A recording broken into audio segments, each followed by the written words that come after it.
record this.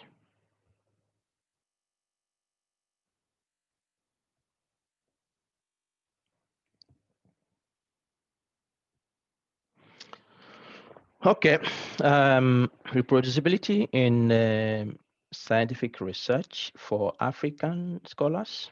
My name is Bright Nwaro, as you can see, and I'm an associate professor of epidemiology at the Institute of Medicine at the University of Gothenburg here in Sweden. I think we can have some introductions, but it's because we have so many of us here. We spend too much time to go around. So please just introduce yourself using the chat feature on Zoom, and let everybody see you. And then when you go to your groups later on, you can then properly introduce yourself.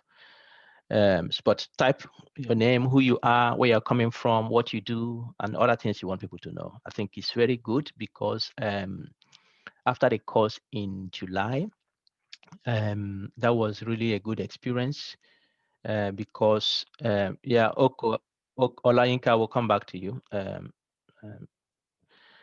So we established something from that course. Several of the participants now are collaborating. They're collaborating. So introduce yourself. You never know where this will take to, and then you can have new colleagues. You can have new collaboration across Africa. Okay, Olayinka Oko, please.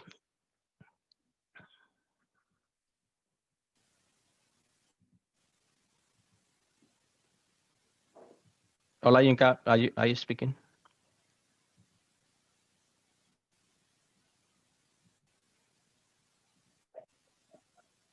Sorry, Dr. Waru.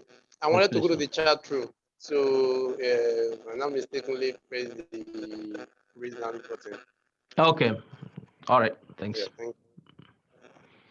Okay, so I am doing research here.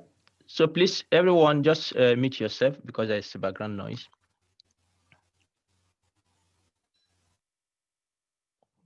Great, thanks.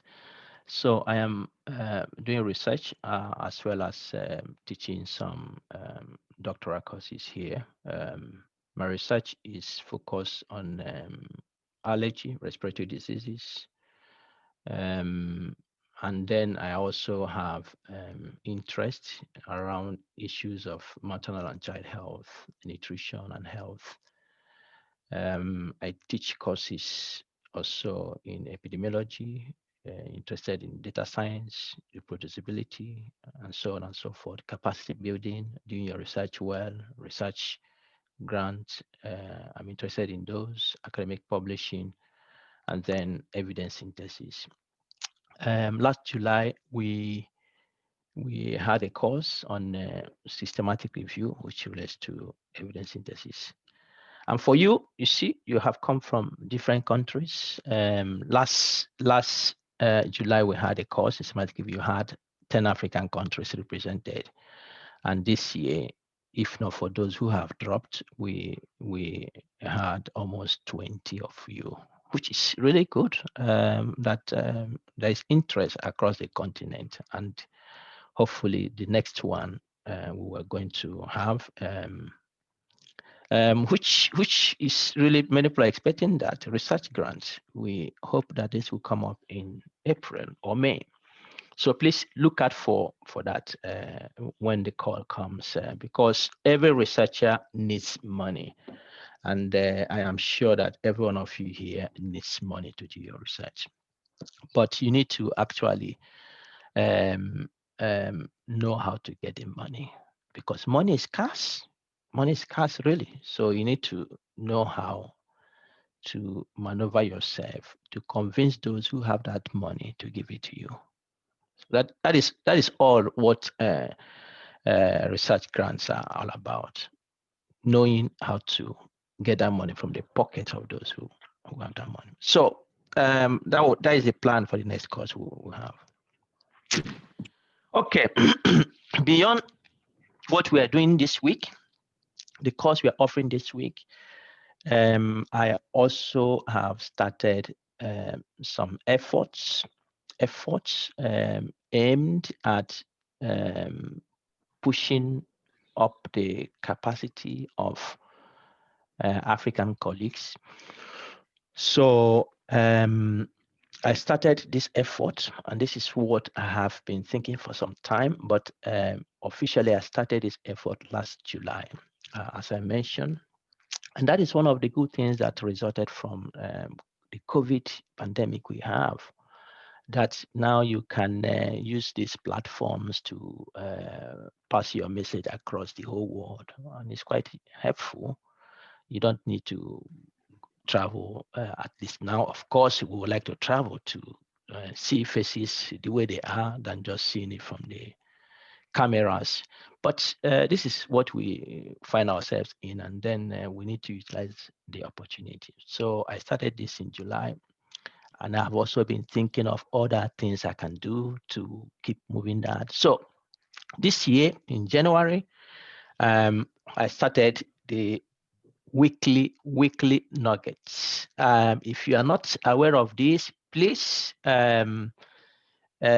you get this slide, you go to this website, please just go there. We have the second week nugget has been posted. The first week was the first week of this year, and then or the second week or so of this year. So the second nugget was this past week, and the third one will come this week. In the first one, I introduced that journey, and that not this program is to give you some tips as a scientist that you need to motivate, to inspire every one of us in what we are doing. So the first week was getting started. So you can watch that introductory video, which outlines the things we are looking forward to, we need to do in this journey. So there will be 52 weeks packed tips that is offered free of charge to African colleagues like you. The last week, which was just posted last night. Sorry for that. Those who have been expecting it, you can see that my hands and my legs are so tired with things to get through, and I had to do that late. Perhaps I will improve as some of the things holding me now we pass by. So the one of last week is, why are you a scientist? And I think you will get some ideas there. Why are you a scientist? Why are you an African scientist? Why do you do what you do? And so please, when you get there, like our channel, subscribe to the channel so that you can get information on that when it comes. And then there are other courses. The one I mentioned, systematic reviews and meta-analysis, we had last July. And the plan I had from the beginning is to have a 3-year plan. And this 3-year plan during this period to offer the courses free of charge to African scholars. And this is purely online. The video lectures from this and the YouTube channel, the same place. You find this there. The research funding and grant writing I mentioned, hopefully is coming in April, and is also free until 2022. Scientific writing and publishing until 2022. And there are other courses around career development strategies, science leadership, mentoring, institutional strategies for competitiveness. These have not been launched, but the hope is that when they are launched, this wouldn't be free. And after this time, we'll try to see how we can also compensate ourselves. I hope you understand that. But so far, so good. It is free for this 3-year plan we have. Okay. So the other thing we are doing, the big thing in town now, the big thing, and I hope that none of you will be missing these activities. And I have sent the email, and you were included there. Please take your time. It's one of the things I have thought about to also add to the courses and the weekly nuggets I have planned. So this, I'm working with Emma Sop, who is a participant in this course. She has spoken before. Emma, do you want to say hello to everyone so that you can at least you can show your video as well? Hello. Good morning, everyone. We are looking forward to seeing you in Frontier seminars. Please don't let this opportunity go away, and spread the knowledge to every one of your colleagues. Thank you. Thank you, Eman. Thank you, Eman. Thank you. So the idea here in this is to get Africans on the round table. Africans from Mozambique to Egypt, from Angola to Morocco, from Sudan to Nigeria, from South Africa to Libya, wherever you are, to get us on the round table to begin to discuss. How do we move our continent as scientists forward? And so we have, this year, we have put topics that are around capacity building and career development. Next year, we also have a big agenda on the table, and that will come later. We'll introduce that. But for this year, we are having 3 weekly, sorry about that, 2 hours. We call it frank discussions of Africa's science future. The first edition is coming next Sunday, and that we'll send the advert soon to you, hopefully today, so that you can see that. And I've sent email to also inform you that the initially planned first topic will go second, and the second one will come first. As you can see, no, you have not seen that yet. You have not seen that yet. But what we have planned is that this is, you'll be hot, really, because we have accomplished, distinguished, use every name you want to use, African scholars, sons and daughters from all walks of lives, those who are into leadership, those who are owners of banks, those who are leaders in different organizations who will come to share their experience. So it's going to be eye-opening. Don't miss it.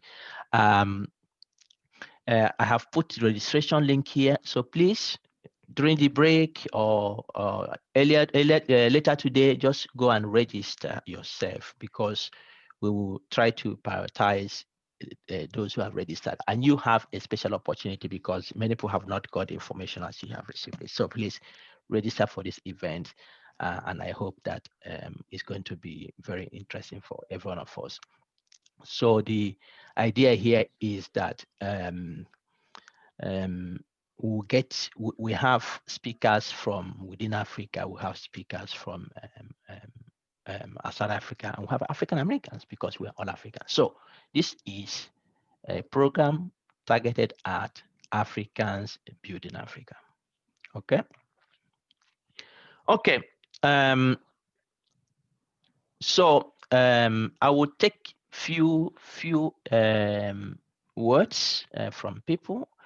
Perhaps around 5 people can speak. I will do it first come, first serve. You want to say something. What is your motivation for this course? Why did you register for this course? What is your expectation?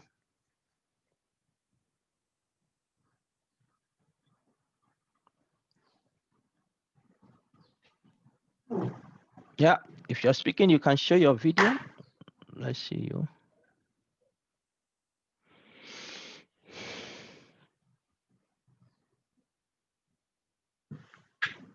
Yeah, some people are typing already on the chat button.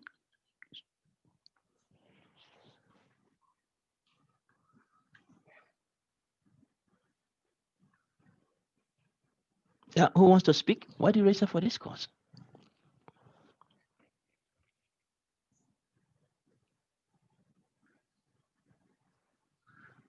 Nobody. Nobody wants to be the cat. Okay, can I speak? Yes. Yes. Yeah. Who is that? Okay. I'm coming. Let me share my video. Okay. Yes, Olayinka, you. Yeah, go ahead.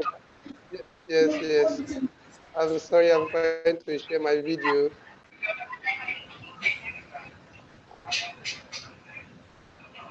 Okay. Um, when I'm able to share my video, I will share. Yeah, just go ahead if I'm it's not possible for you. okay. Okay. I'm Okola Yenka Sunday from Nigeria. I'm a lecturer in a private university here in Nigeria, a biochemistry lecturer. So my first degree is in biochemistry. So I registered for this course. As a researcher, I have to publish here and there, and it will be good to have the best up-to-date skills, so that like one of the articles you sent in the Dropbox by one of the professors talking about free reproducibility and reproducibility. It's important my research, my publication out there can be reproduced. And that's why some of the analysis I do, I push them into GitHub with all my data and all my codes so that nobody can see that there is an editing here and there, so that what you are sending out, any person anywhere can reproduce it. Important, I also have these skills that you are sharing, so that you're good what I've been doing. Thank you very much. Okay, thank you. Yeah, yeah, I got another voice who wanted to speak.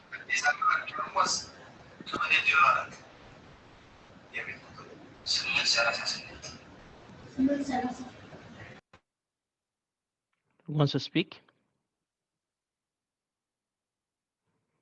Some of Can you I have speak? some of you have really uh, worrying background noise. So if you can try to control that, that would be very helpful. Yeah, Eman, please go ahead. My motivation towards participation is to improve and develop research skills, and is the best thing I have had from the previous course, and I expect from this is the collaboration and communication with colleagues from all over Africa, and it is a great add-on value for free also from this course. Thanks, Bright, for providing these courses, and thanks for keeping communication and collaboration with each of us. Thank you, thank you, thank you, Eman. That is good to hear, and you can see already Eman is advertising the previous course. So said it was a good experience. You have not attended that. Next year, please. This year actually, please make your case safe available. I think we'll have good experience. Okay, so we have 3 more to go. Or you want me to call names?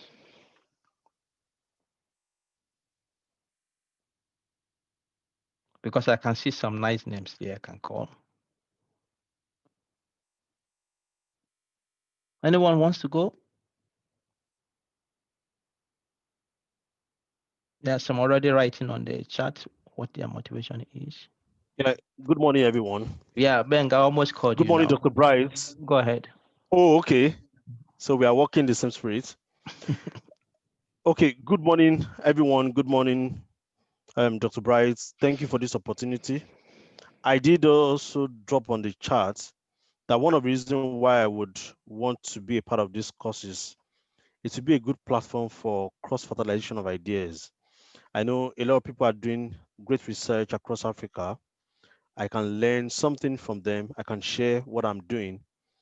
I have a very close colleague of mine here also. We are at the stage of developing our thesis, and reproducibility is one of the very good qualities of a great research. I would love to learn more about it also. Thank you. Thank you. Over. Thank you. Thank you. No. Okay, we have 2 more to go.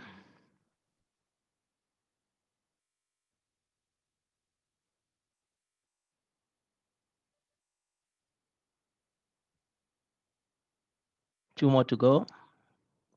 Jocelyn Neto. Is Jocelyn there? Yes, I'm here. Very Good morning, everyone. good morning. I shared my motivation in the Oh, you chat. shared already. You shared already. Yes. Okay. So do you want to say something in addition to that? No, just to reinforce that I'm interested in learning new skills to improve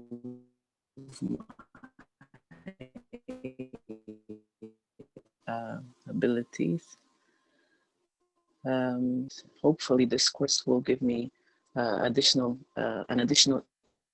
insight into which is important for every researcher. Thank you. Thank you. Thank you. Okay, Felix. I see Felix is raising his hand.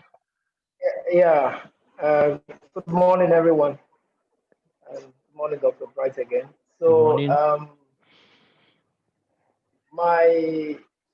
I know you had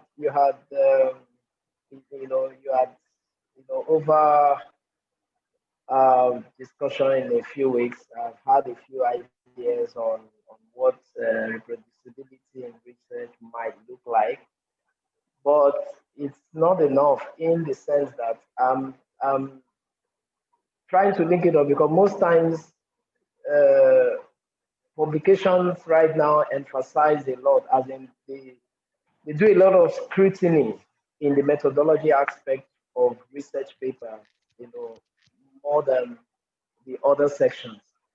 So I want to see if this course also has a link to that, in the sense that, does it also enhance the aspect in terms of reproducibility in the methodology aspect of a research work, or simply reproducibility in the research entirety, just to see if there is this link, between this course and also in terms of making your research reproducibility, like the methodology aspect. I think that's also part of my interest, in joining this course. Okay. Thank you very much for everyone for sharing your ideas. I can see so many comments are coming in the chat box. So please feel free to put your comments there.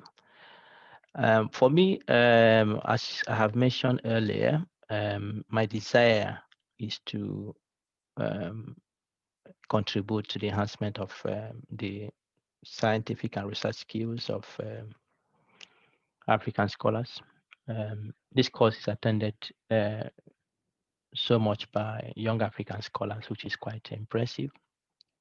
So contributing to that for me is a fulfillment I would like to have.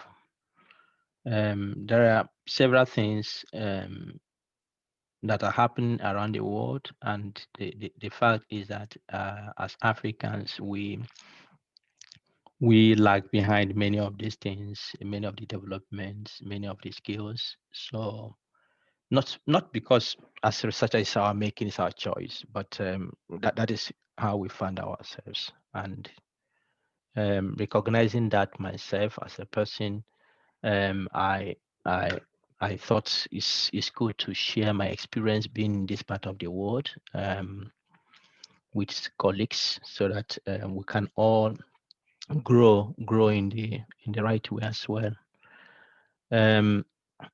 From the last course I offered in July, I have around 10 scholars from different places: Mozambique, Kenya, Uganda, Nigeria, Cameroon, Ghana, who have formed a group that I am mentoring now.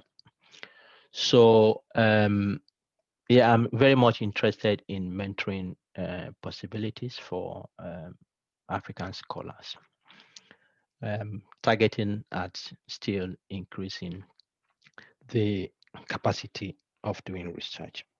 So these are really my motivation and ambition, and I'm doing it really with great joy. Okay, yeah, some have asked, do you get a certificate from this? Yeah, we didn't do it in the last course because I had not thought about it. The goal there was just to do it and just move on. But those who want certificate of attendance will be able to provide that if you faithfully complete this course. We'll do that. The course video, as I mentioned, will be posted on the YouTube channel every day. At the end of the class, we'll post it there. So please take the opportunity to look at it once you are done, if you want to see it again. Some have also asked, what if institutions in Africa want to subscribe to this course, want their staff to be trained? Yeah, that is possibility, but what I do here now is free for you, but it's not free for institutional subscription. So those who are interested in that, just get in touch with me and write me an email, then we can take it from there. Yeah, I always like the evaluation of the participants of each of my courses because it helps me to improve the offering of the course. If you attend the course this year, or I've offered it here in my university here several times, and I always get ideas of what I can do to improve. And there is an aspect of a content I have put in the course for you this week. I had not, in fact, two aspects I have not used before when I offer this course. So I try that to see how it works out. So if a link to a form will be sent to you and you fill it in.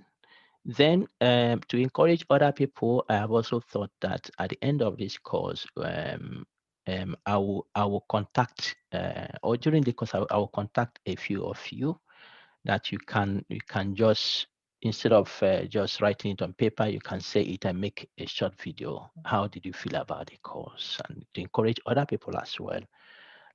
So if you feel that you can do that, that will be quite good for us. Then we'll use it as part of showcasing what the course was. Last course I offered, I got comments, and which was nice, but it's also helpful if people can say, this is who I am, I attended this course, look at my face, I'm happy being in the course, please come next time, this and that.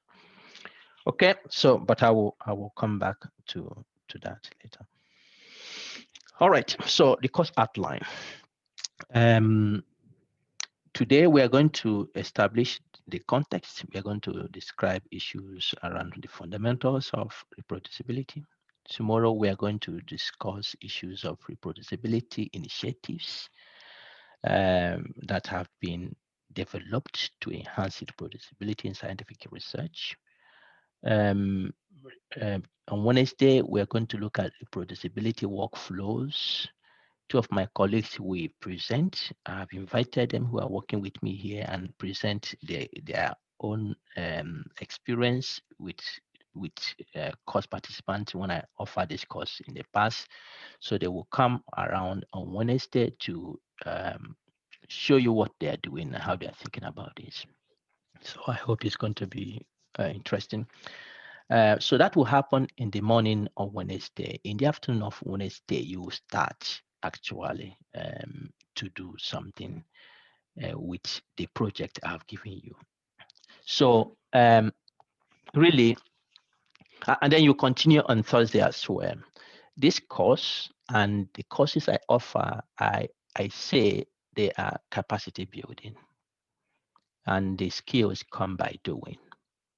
We don't just come here And that is, I don't think it's the best approach, especially when you have it in this format.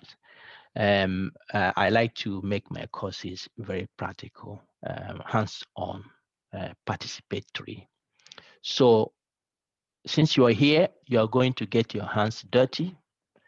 And I promise you, the more your hand is dirty with the things we need to do, the more you learn, the more you become better. So be ready for it. I know there are many things, many distractions that are there, many other engagements, but try to invest the time. So we'll be having lectures, group works, lots of group works, as you can see, group works around case studies, and then we'll have group projects that we will be working on. Some of you have said, well, yeah, the first content I sent, or the first schedule I sent, was based on the schedule I used here. So I'm not sure I made that mistake, but I corrected it, and that schedule was on the course teaching the medical scientists here. But really, the principles we are offering in this course are distributed across the fields. So that is why I speak more of science, but the principles are the same. So there's no distinction you can make. Computer science, computer science, or medicine, or so on and so forth. So just feel relaxed. Don't be agitated, perhaps because you have heard medicine and you are not in medicine. It's not a problem at all. Okay. Yeah. So we'll have course groups, and I have assigned you to that.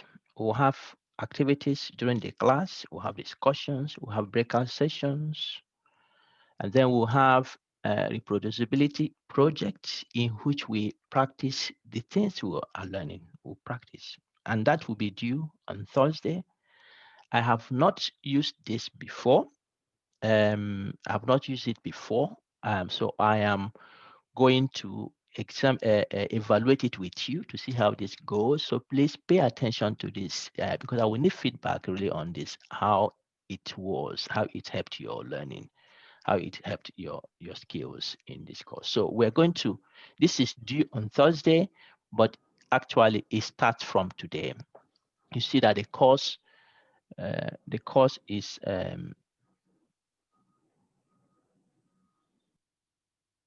yeah, the course is 3 to no 9 to 3 West Central African time. That is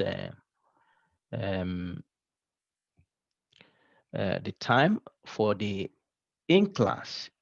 So after that time, your group can meet to deliberate on the things. You can see that there are lots of activities you accomplish.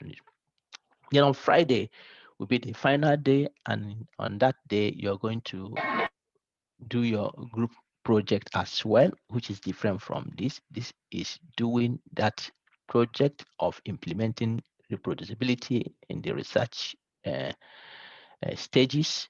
This one will be a presentation in which I will describe later as we go forward, in which you make a presentation by your group. This also you have to make a presentation, but this one will focus on choosing a reproducibility initiative that has been established already to enhance reproducibility of research, or you can think of your own strategy. What new initiative can you carve out that will be helpful to enhance reproducibility? I've offered these courses before, and each of the times I offer this course, a group or two always comes up with a fantastic idea to develop their own initiative, and that is really fantastic to see. So on Friday, you are going to describe either your own initiative, or you pick from those that already have. Oh, somebody's. Oh, Marion, I couldn't see your name. Sorry. Yeah, you were in group 7 before. Sorry, something happened. So please go to group 7, Marion. I will sort that out. Sorry. I think that is why I really need a secretary to help me with these things. Yeah, I just got your email, Marion. So go to group 7 that you were before. I'm not sure if there is any other person who has not found his or her group. Just let me know. So Marion, please go to group 7 you were before. Yeah, Benga Asaolu, you have a question? Yeah, thank you so much, sir. The first time you shared the Dropbox, I was able to access Dropbox, but now I've been trying it since yesterday. I've not, so I do not have the information, the update you made in the Dropbox. So I don't know if anything has changed from what I initially downloaded. Probably maybe you can Yeah. share as an attachment or something. Yeah, is anyone having the same problem of the Dropbox? What I can do, Dr. Bright, sorry, it's that first link you sent in the first email works perfectly, but this second link in the second email, when you click it, it doesn't open Is it? like the first. Yeah. Okay. Okay. I will sort that out. I'll I'm sort that. experiencing the same thing as well. It's actually telling you the something does not exist. Oh, that is bad. Anyway, I will sort that out so that we don't have this problem. I'll sort that Thank out. you, because I'm facing the same problem as well. Goodness. Okay. We'll deal with that. Okay. For Thursday, what is the project? Sorry, What is? Dr. Yes, please. Who's speaking? Yeah, this is Olayinka, Dr. Bright. Yeah. Maybe people, they can just use the first link. Actually, when I did it also, I had issue with that second link. Link. It was sent last night. Yes, is it last night or yesterday evening? Yeah, yes. So I couldn't access it through that. But when I went back, since it's a Dropbox document, it had been updated with the previous link. So when I use the previous link, I still get the same. I still got what's the updates that you made. So if people Okay. can just use the previous Link. link, that's the first message you sent. I guess all this that will be sorted out easily. Thank you. All right. Thanks very much, Olayinka. So you can try that, and if you have these challenges, please let me know. I will see how we can deal with that. Okay, the Thursday project, what is it all about? I can see you have shared your experiences. You can share your expectations, motivation for this course. I want us to dig deeper into that, and that is the focus of Thursday project. What I want you to do is that each group will carry out a reproducibility project in which we survey ourselves, those who are participating here, all of you, to understand the awareness, the perception, and current practices of reproducibility that we have, those of us participating in this course. The awareness we have, our perception, and current practices before we join the course. So this is a research you undertake. And so what we'll do here is that the goal will be to ensure that when you carry this research, you're going to do it from beginning of defining your question, of defining your tool, of developing your questions, your questionnaire, to when you do your analysis and then report what you have found. The goal is that you ensure that you integrate the principles and practice of reproducibility in this project. Okay. Another goal is that this project will provide you opportunity to reflect on the level of reproducibility in each stage of the research project. And then you will be able to identify factors that may promote or inhibit reproducibility when you perform your research. So this is a big learning experience you have to go through to see how this works in real life.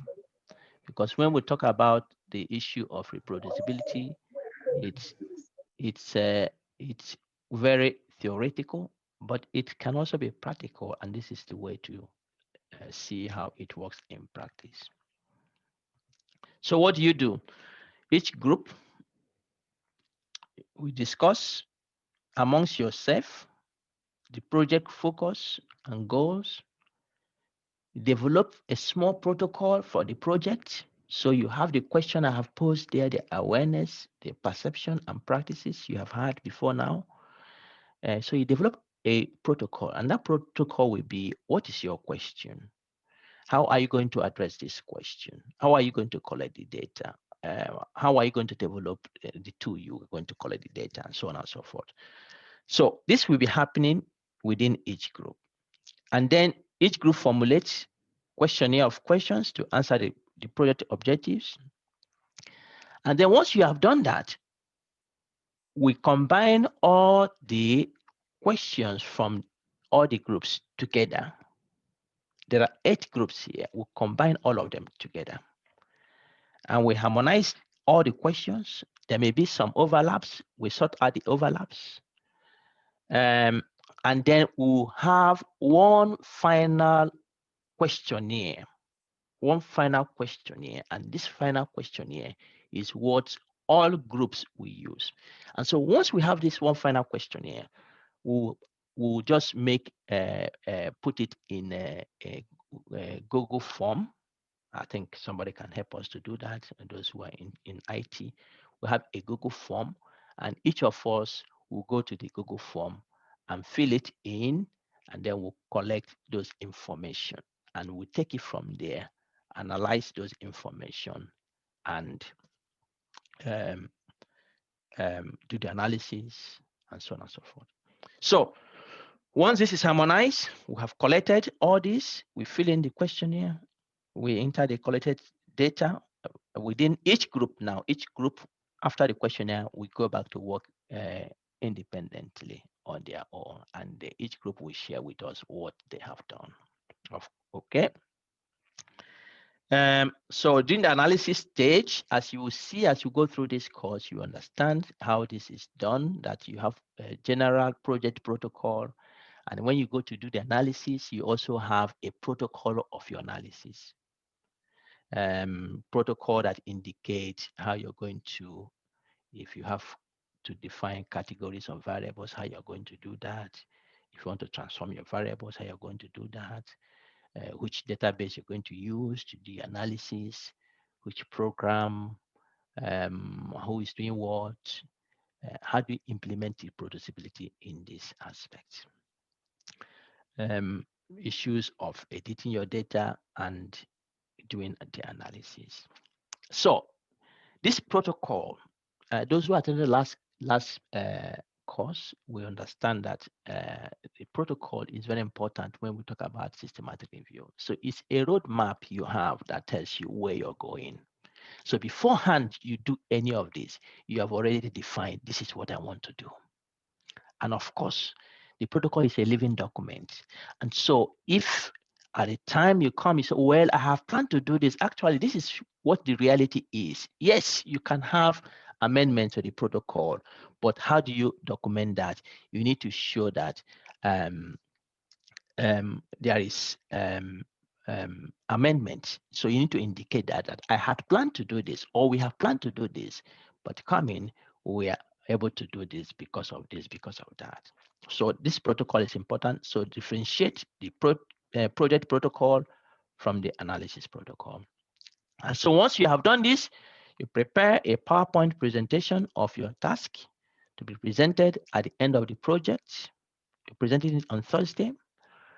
Emphasis in the presentation should be given to aspects of reproducibility and how they were considered and integrated into the project. Your project should not be more than 10 minutes. Okay. So I hope this is clear. I'm really looking forward to it, because for me, this will be a new experience also for me within the context of this reproducibility course. And if this works well, good, I will take it forward. Any question on this project? Is it clear, or you have anything you want to ask?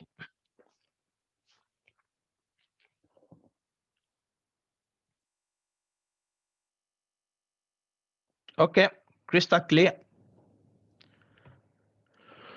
Then on Friday, this is what you do. And so this project here, you should already start. You should already start thinking about it today. After the course today, you can meet for 1 hour, for 2 hours, however you want to do it. Meet as a group and then discuss, because tomorrow we are going to push this forward in earnest as well. You can also agree to meet before the course. The Zoom link can open before the course start at 9 o'clock. You can already join there and let me know. Or if you want to use other platforms, some create WhatsApp platforms or other platforms you want to use to engage your discussion. So please do that. The goal is that at the end of Thursday, you have this product ready, and then you have gained that experience that is required in this aspect. But for Friday, tomorrow we are going to look at the initiatives that have been developed to enhance the reproducibility of research. You are going to choose one of those, or you propose yours you think can enhance reproducibility. I want you, in that initiative you choose, to look at the features of the initiative, what aspect of the research process it applies to. One, for instance, design of the study, or execution of the study, analysis of the study, or publication of the study. You describe that initiative, what aspect of that. How is it implemented in reality? Give an example of how it has been implemented, advantages or strength of the initiative, limitations of the initiative, other issues you think need to be highlighted. Please do that. There will be a group presentation on this on Friday, on the 22nd, which will be our last activity. So I have given here 20 minutes presentation, but you can go less. Hopefully most people go less, and then we'll discuss after that. Okay, this clear? So each group, you can already decide today, you can decide tomorrow which initiative, and once you decide, send your topic to me and I will approve it. It is first come, first serve. Somebody may have chosen a particular topic, another person is choosing that. I will prioritize those who do it first.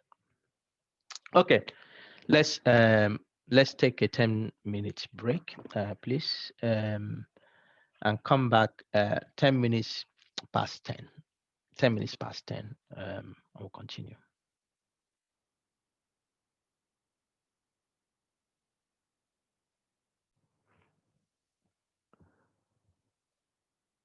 Okay, so far so good. Marion, you're there. I have checked. Your name is still there, Marion. So I'm not sure whether you have the old list there, but your name is still there in group 7. So join group 7. Thank you. Yeah. Okay. Great. And then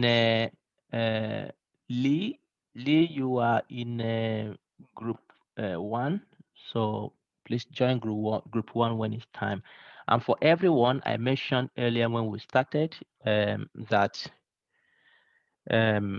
I have put the breakout room in a way that once I open it, then you choose your group. So you need to know your group before you can join. If you have not accessed the Dropbox, you have your group there.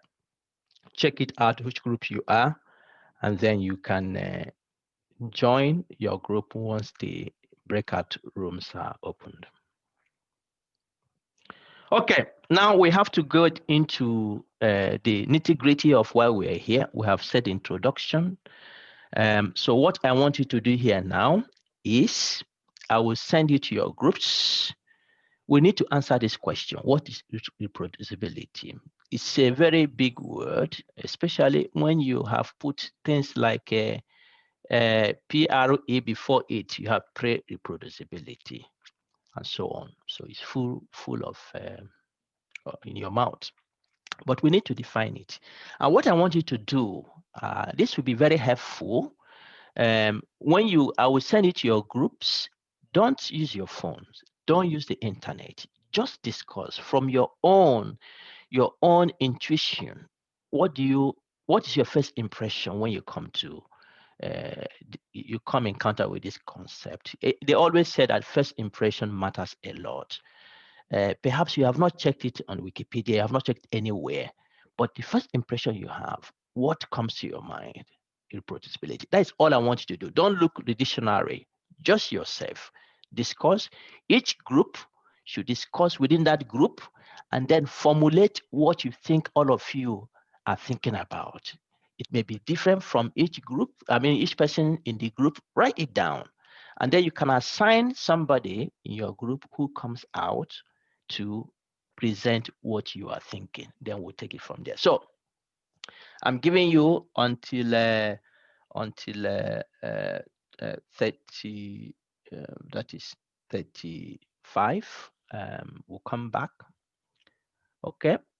I hope everything is clear. Yes, sir. Okay, great. So I send it to your group. Just choose your group and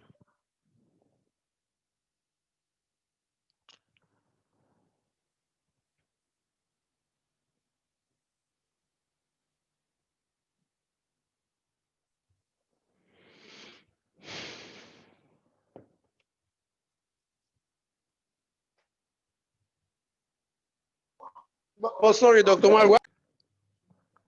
okay, so welcome back, everyone. Welcome back. Let's start from group 1 quickly in 1 minute.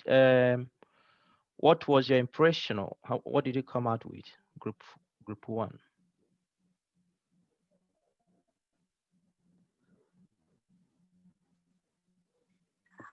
Hi, I'm Julie here. For group 1, it's just Amanda and myself. Can you hear me? Yeah, I can hear you, please. Hello? Go ahead. Yes. Yes, we can hear you. Go ahead, Lee.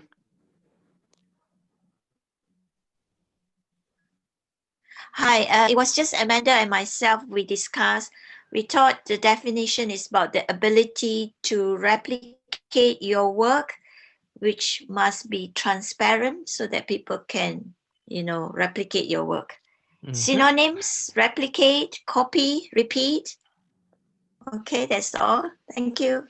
Yeah, synonyms: replicate, copy, repeat. Yeah, thank you. Group 2.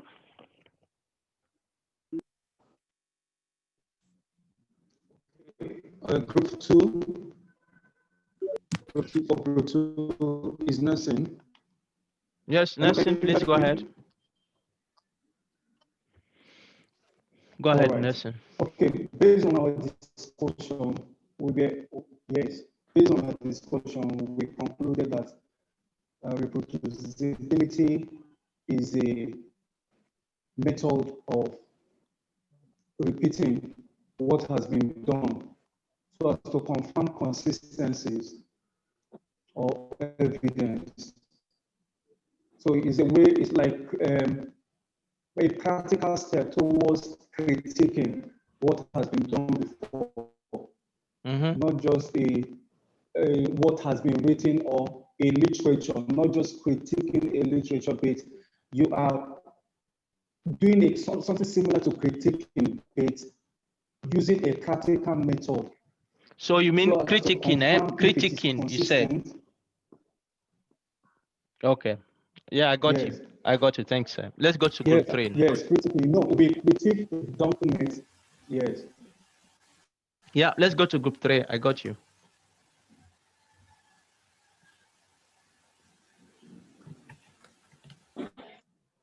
Who is representing group 3?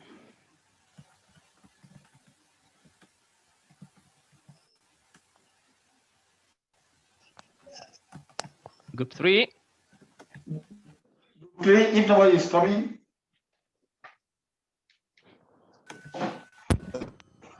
Can someone hear me? Yeah, we can hear you. Can you hear me? Did you assign someone to speak for you, group 3? Yeah, I'm talking, but I don't know if you can hear me. Yeah, we can hear you. Go ahead. Hello? We can hear you, Valerie. Go ahead. Hello. Okay, yeah, we were looking at it from two angles. We thought it has to do with the methodology of the research, that whatsoever that is being done is non-biased, transparent, in such a way that if the same methodology is used or repeated somewhere else, then the people should come up with a result that is similar or closer to the findings of what is it.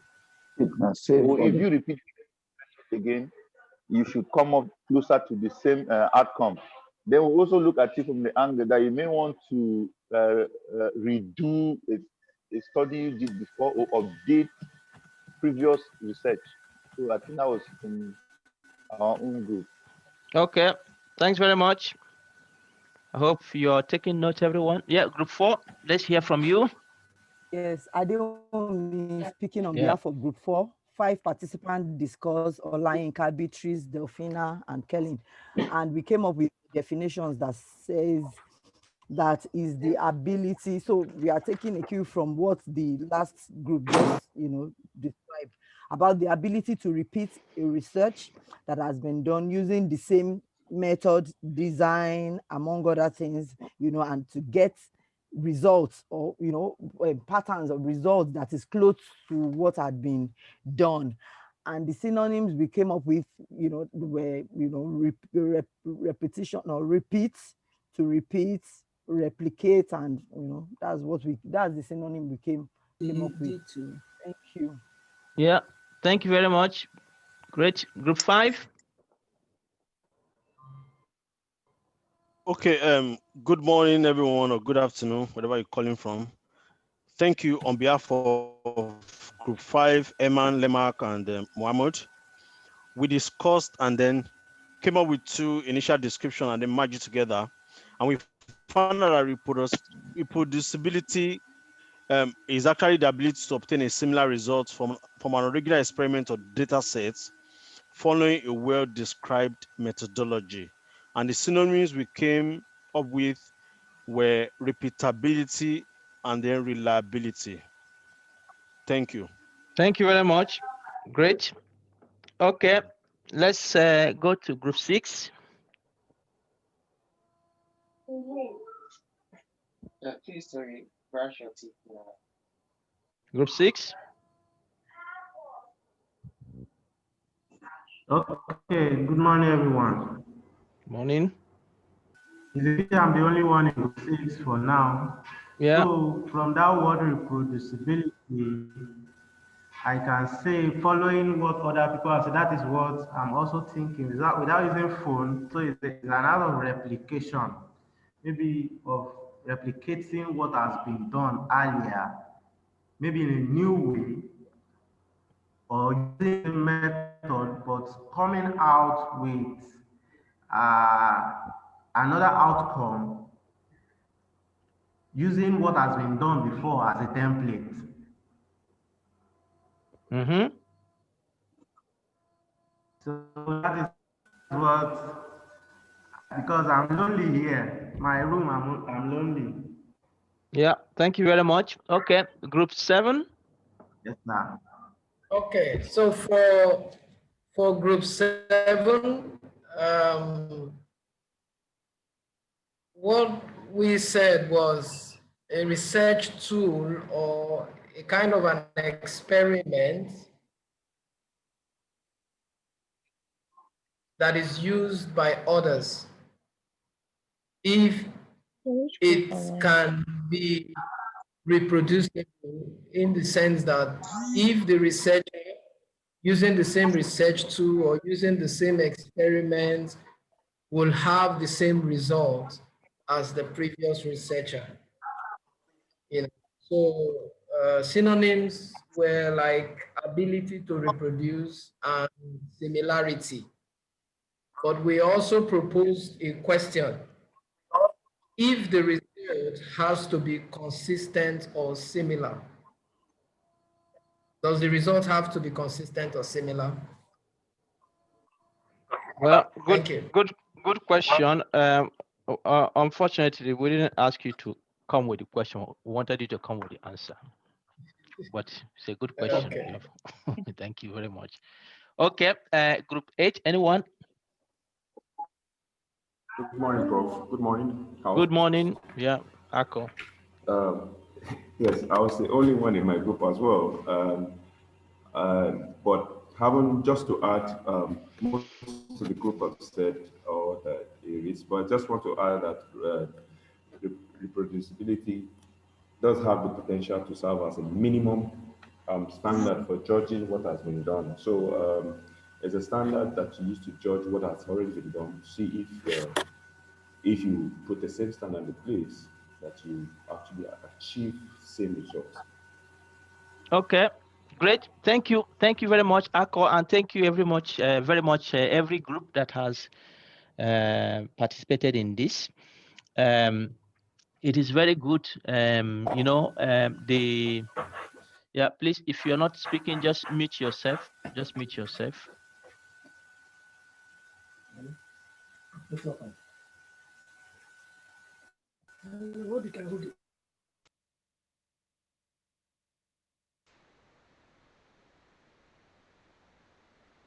Yeah, if you're not speaking, just mute yourself, please.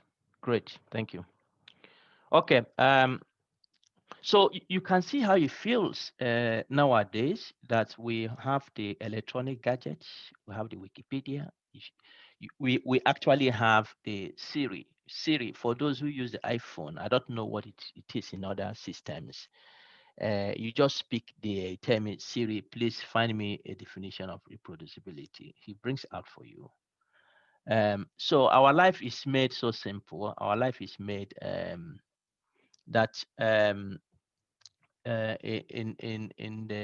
Nigerian parlance, where I come from, he said it's easy to do expo in these days, meaning to cheat in the exam, because you have everything around you. And so what it does is that it's not giving us really the opportunity to think by ourselves, really. You see the word reproducibility. The first thing you do is that you type on the phone to look for it. But I think it's good sometimes to really take time to brainstorm yourself. What could this mean? To have the initial impression before you go forward to begin to confirm your definition by whatever definition have been given there. So, and I hope that this group work, starting with defining reproducibility, was useful for you, because that is where we're getting to. The project you're going to present on Thursday, we take a cue from here. You have to give us your impression before you join this course, your perception, your awareness of what this concept is all about. Yeah, I wanted to give us 10 minutes break, but I don't think we really need that. I will come back. We'll take another short break later on. But if you feel like stretching your leg, you can just stand up and stretch your legs. But yeah, of course, I realize that when you have such a system like this, you need breaks. But because of the delay we had in assigning the groups, sorry, let's push on and see how far we can go with the content. Okay, this is what we have here, replication. And I think it's good to start from there. You see that I'm not defining reproducibility. I will come back to reproducibility.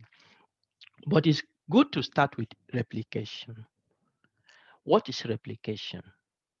Replication is here, as you see, is defined as, let me move this. Is defined as duplicating results of a prior study using, you have to note this word underlined, using independent investigators, methods, data, equipment, and protocols. This word is important. This word is very important for replication. It should be independent. Those who did it, the prior study, are not involved here. You don't use their methods exactly the way they have used. You have your own method you're using. You have your own data you're using. You have your own equipment, and you have the protocols you have. And if you do what you are doing here on that question that the previous investigators have asked, if you do this and you find exactly or similar result to what they have found, then it's said that that study is replicated. Okay? And in science, when we do research, when we do investigation, replication is the gold standard. It's the gold standard. That is what we aim. I do something in Sweden, and somebody does something in Mozambique without knowing, and then we'll come out with the same result. It means that that reality is working across settings. It's not context dependent. Of course, many things are context dependent. Some things may happen differently in Africa compared to Europe. Yeah. And when they happen differently, it's not ultimately a signal that they work differently in different places. It may also be a signal that there are certain factors in the context that influence how they perform in different contexts. For instance, it may be the temperature, weather. It may be, for instance, the infrastructure we have, the lab infrastructure we have.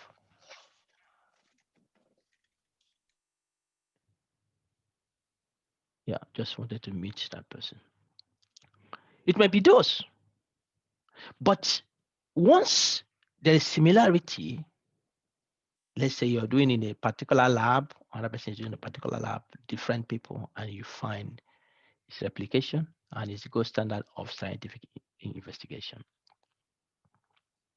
So credibility of scientific claim depends on its replicability. So if people have found things, the same thing across place, then you know that really that is credible. Replication, as I've highlighted, can be challenging or even impossible. Yeah, and this is common that it is impossible because of different things you can see. Different things you can see. Yeah, that can influence replicating results. So it's good to start from here, really, to think about what we do. And once I have defined this, there are those who use the word replication. You have to think whether this is actually what you meant. And so you can see when you do not have the phone to look at this, sometimes you can mix things up. But technically, this is what this means. And then I think the next slide will be to define reproducibility. Yeah, reproducibility. And so I have highlighted this independent, and this comes into replication. And as we go to reproducibility, you have to think if that is what you meant. What is reproducibility? The ability of an investigator to duplicate the results of a prior study using, I need to highlight this, the same methods as were used by the original investigator. The same methods. The same methods. The investigators may be different, but the same methods are used. Here, independent investigators, independent methods, but in reproducibility, you use the same. And because replication can be challenging, replication is challenging to do. In fact, in some fields, they tell you there is no need doing it because it's difficult. There are many things happening around us that it's nearly impossible to do this. So don't waste money for that. Don't go and get grants to replicate because you just waste the money. So forget about replication in some fields. And so because of that, reproducibility becomes a minimum standard we should aim for.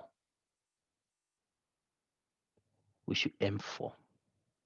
So I do something, you come, you use my method, you do it, and you find the same thing I have done. Another person comes, use my method, and find the same thing that I have found. My method is the same. And so you use it, but if you use it and you find something different, then it is problematic. It means that something is wrong somewhere.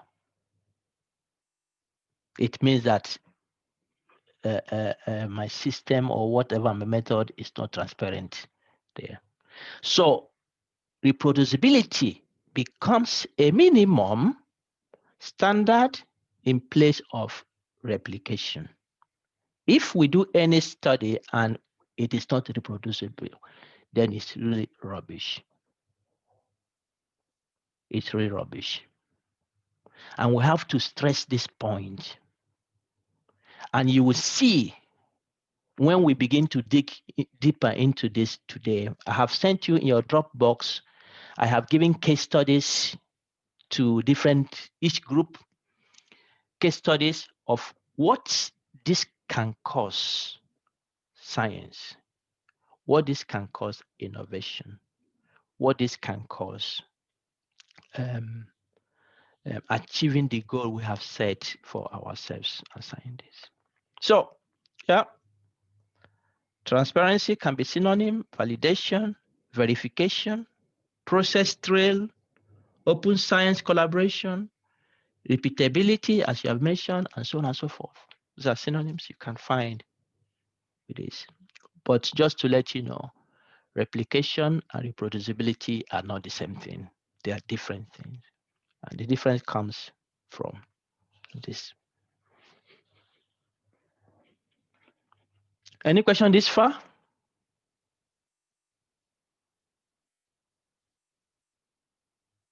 Okay, crystal clear, I think.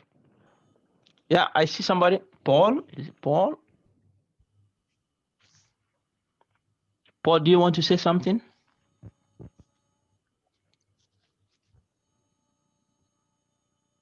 I see a name there. Anyway, if you're not speaking, then I just meet you. Okay, well, you can see what is here. You can see what is here. If a job is worth doing, it's worth doing twice.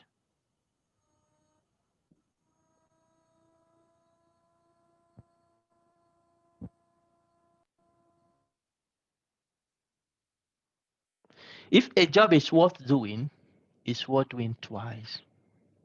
If you can't do it twice, then it's problematic. I would come back with something here we have in this course I didn't mention when we started. We have timely nuggets. Timely nuggets. So each group has got its own nuggets. We will start with group 1 tomorrow morning. Group 1, just listing group 1 tomorrow morning before we start the lecture. Group 1, you need to read your nugget. Go to your folder, take your nuggets. These nuggets are maximum of 1 page. Read it and discuss. Perhaps when you meet at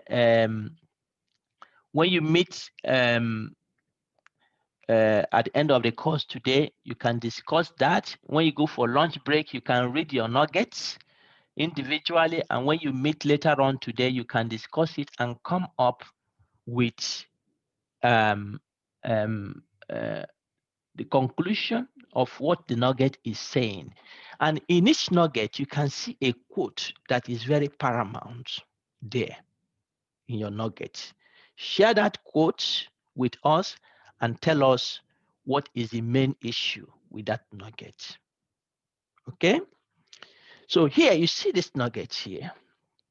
I will call quote, which is based on Russell, Nature, 2013. I think one of the groups got this. It said, if a job is worth doing, it's worth doing twice. So if you can't do it twice, if you can't repeat it, if you can't verify it, then it's problematic.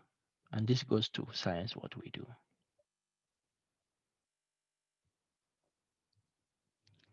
Okay. Yeah. Somebody is joining, and that is, let me see. I know that name. Yeah. Madinatu Bello. Welcome. You got the date wrong, but good to have you here. We have started, and I think we have not so long. We started. We are still dealing with the definition, but we have given information. We have had breakout rooms, group discussions. So you join us, and then I think you catch up. Okay. All right. Yeah. So this is what we have here. That it is difficult to replicate, but we need every research needs to meet the minimum standard, and that is to be reproducible. But many scientists have gone into looking at this critically, and what they have found out is that many research that are done cannot even be reproduced. Meaning that a researcher goes and does a research, describe what he has done, and somebody takes it and try to reproduce what he has done, perhaps in the same lab, and yet after many repetitions, the results are not the same. And so he said that we are into reproducibility crisis.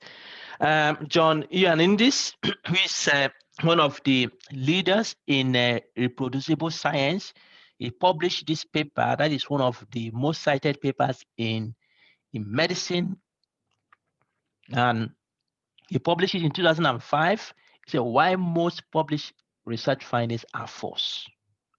He didn't say why some, he said most.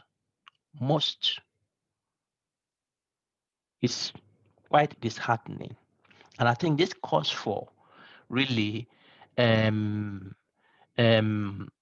us to carefully consider ourselves. What I am doing in my little corner, what you're doing in your little corner. What am I doing? When the thing I'm doing is open to the public, can it stand the scrutiny? As a scientist, he said, go find this paper and read it. He gives you pointers why most, he said, they are false. Bad science. Look at what it says here. We often think that scientists are the most honest people around and assume that scientific findings are reliable and true. But several new studies have revealed that an enormous number of researchers cut corners, cook data, and lie about results when conducting experiments. This is the world of bad science.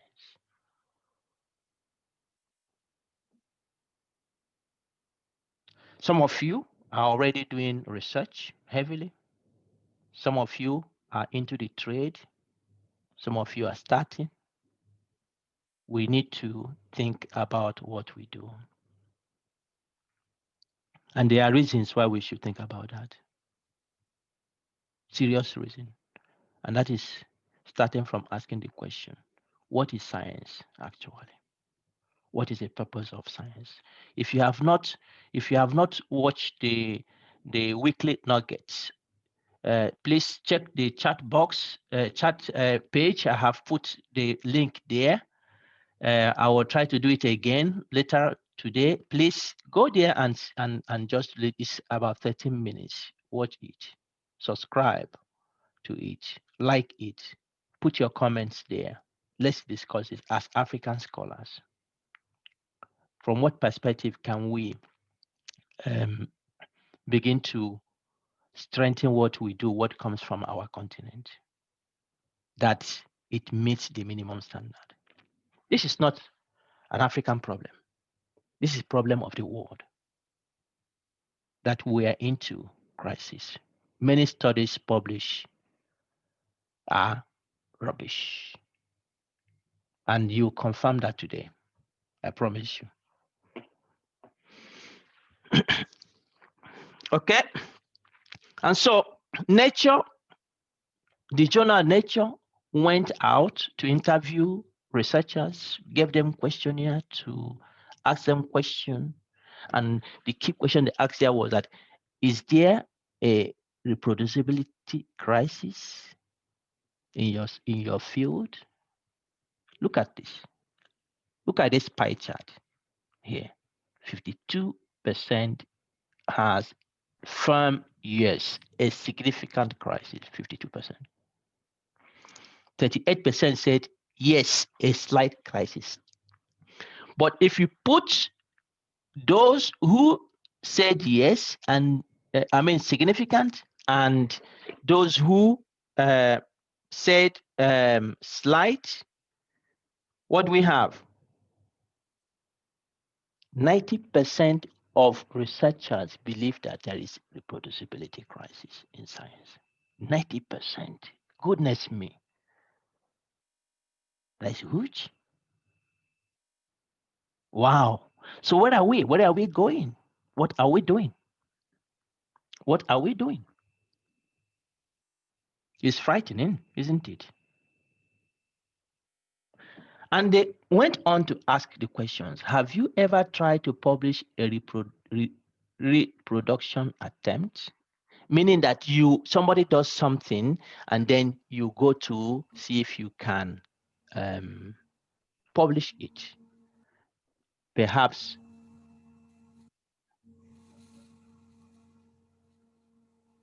perhaps the journals did not accept your paper production attempt, but here is that some people have successfully done that, but also good number have not been successful in doing that.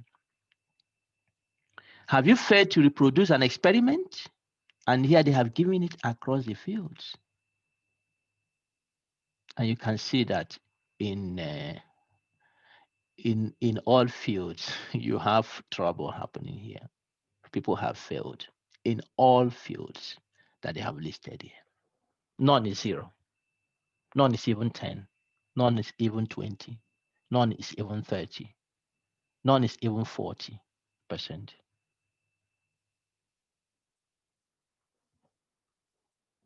So this is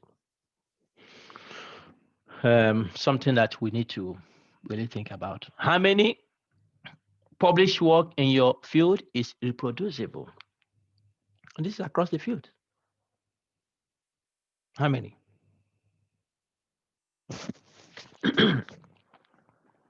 So this is something that we need to think about. Have you established procedures for reproducibility? And this is really important for us to consider. Some of us may be holding important posts in our institutions, research posts. When I've taught this course, one thing that comes out when the student evaluate it here, they recommend that the university should make this course Mandatory. Mandatory for PhD students. In fact, it should be one of the first courses you take because it prepares you to look at for certain things when you start your research, really. To think of how to meet this minimum criteria. And I remember 2 years ago when I taught this course, one of the groups, what they actually did was that they developed a procedure. They wanted to campaign for reproducibility. They said their project would be to print T-shirts, to print banners, to print cups, writing different things and distribute it across the university to get a consciousness of reproducibility. So there is need to establish procedures. You can start this campaign after this course. Go to your university and say things need to be done. Hold forums where you can discuss with colleagues. Cross-institutional participation. This course, this training you get here today or this week is important for African scholars to have access to think about this in their own research, because it's very important for us to do things and get them right. Okay. Some studies have also looked at what is the frequency of irreproducibility. The frequency of irreproducibility.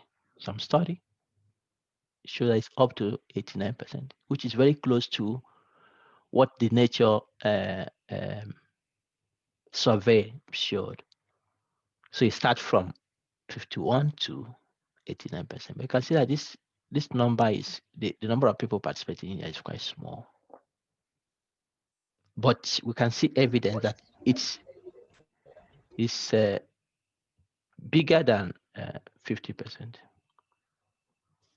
Studies that are irreproducible. Okay. How many scientists fabricate and falsify research? And there is a systematic review here. So you can take your time to look at this and read this paper, but they have shown evidence that a good number of scientists do this. It's not good to mention this so much. Do this here. Also do this here. And you may think this is not realistic. It's very realistic. In fact, even in the COVID era, many papers have been withdrawn because of this and this. Yeah, this happens every day. We'll get there. You'll get there. So don't worry. You will see it and you will tell me your story of what you find out. Research misconduct, fabrication, that is defined as invention of data or cases, falsification, willful distortion of data or results, plagiarism, copying of ideas, data, or words without attribution. Of course, you see that I'm not doing that. You can see this one I'm giving you here. So when you do this, you hide this and you try to make this look like yours.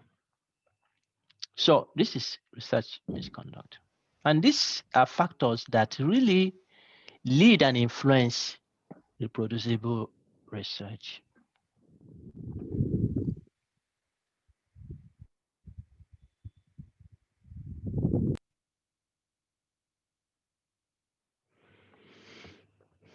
Okay, the break will come here now. So we go for 10 minutes break and we will come back and continue. And once we come back, we'll see whether you have any question. Okay, see you in 11:25.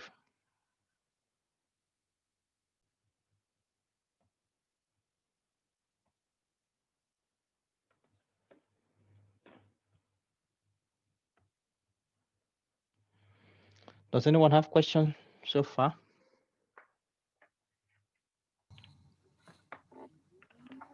Does anyone have question? Any question from anyone? We have them on the chat. None from me for now, sir. From the chat, eh? Okay. So I check the chat, see what you have there.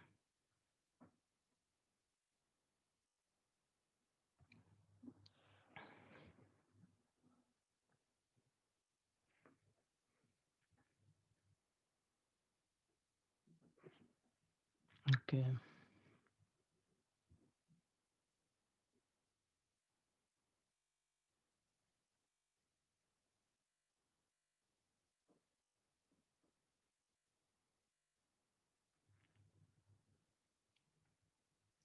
Are we allowed to interject the presentation or wait for the question and answer? Yeah, you can interject. Yeah, you can interject, please. Okay, the last question. Are social science researchers research is reproducible? Given the fact that we are working with humans and a lot of parameters cannot be controlled, is it still bad science if we get different results despite following the same methods? Well, so you will see how this works because one of the questions will be, how do you assess reproducibility in this context you're asking? Meaning that the researcher who goes to do this first should describe what he or she has done clearly to enable those who will come after to use that method clearly and the way I have mentioned. So meaning that when you say methods, the same person that was interviewed, for instance, should be interviewed.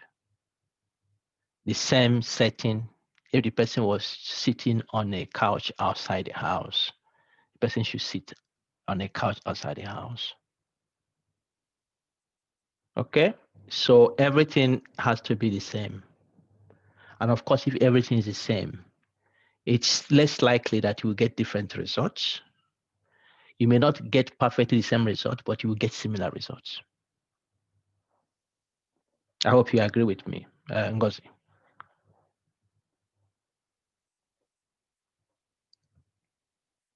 So transparency is very important. You need to be able to describe your methods transparently. And that is why actually in this project you're working until Thursday, I have allowed that all of you will work from the same data base, and let's see what comes out of it. Perhaps that may raise some confidence in your question. Okay. We have made some attempts regarding definitions, introductions. This is what we call the ethos of scientific research. And by ethos, we mean things like values. We have Robert Merton already stated this long time ago. And he highlighted or he proposed 4 ethos that modern science should aim for, should have. Modern science should have. And for you as a scientist, it's very important for us to articulate our own values. What is your value? What are you motivated by?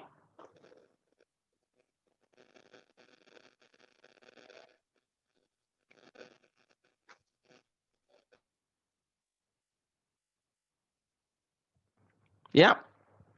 And these four, he said, one is universalism, two is communality, three is disinterestedness, and four is organized skepticism.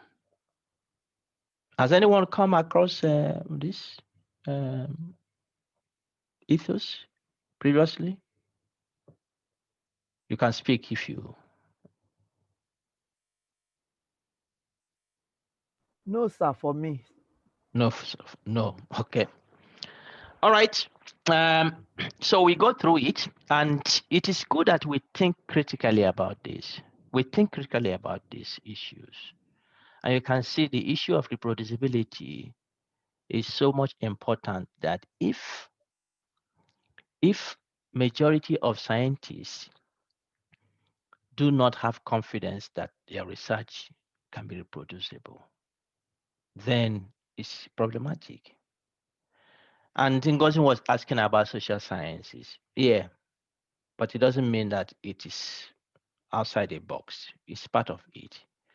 But if you move, because if you see the figure I showed, there, social science is not there. These are some of the hard sciences, the so-called hard sciences that are presented, and you see this happening there. Then talk about if you move in the spectrum and you go towards those sciences that are not easily controlled, then you imagine what will happen. But these are hard sciences that you can measure empirically what you do. And this amount of irreproducibility exists there. So Robert Merton already in 1942 has given a proposal of what values as scientists we should imbibe.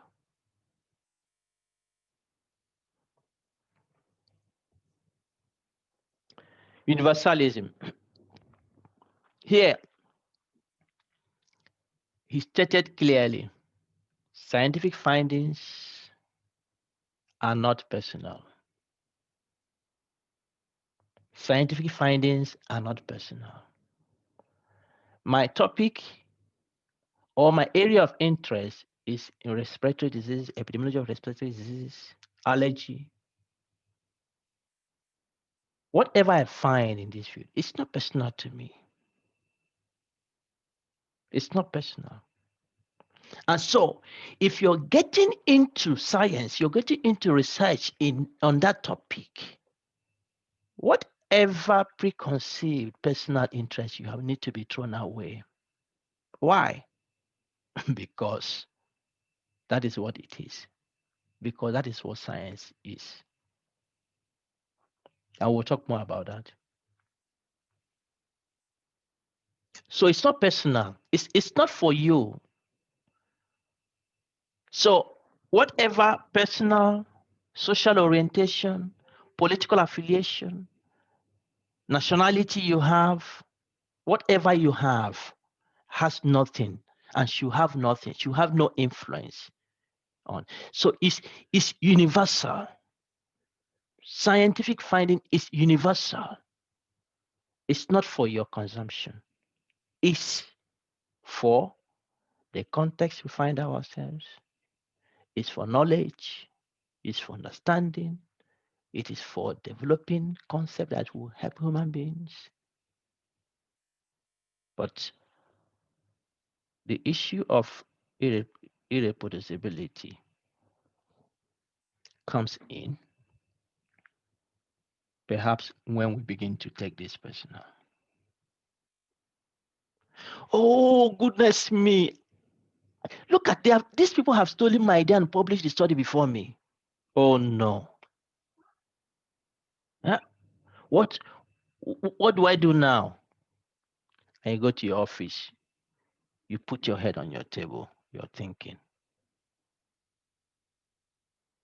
I would have been the first to do this. Does it matter? I'm asking you, participants, does it matter who goes first? Well, you don't need to respond. Perhaps I know your answer already. Or I don't. You never know. But the thing is here. So for me, it matters. It matters, eh? Exactly, That is, Prof.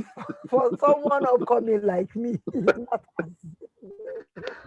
Why does it matter for you, Valerie?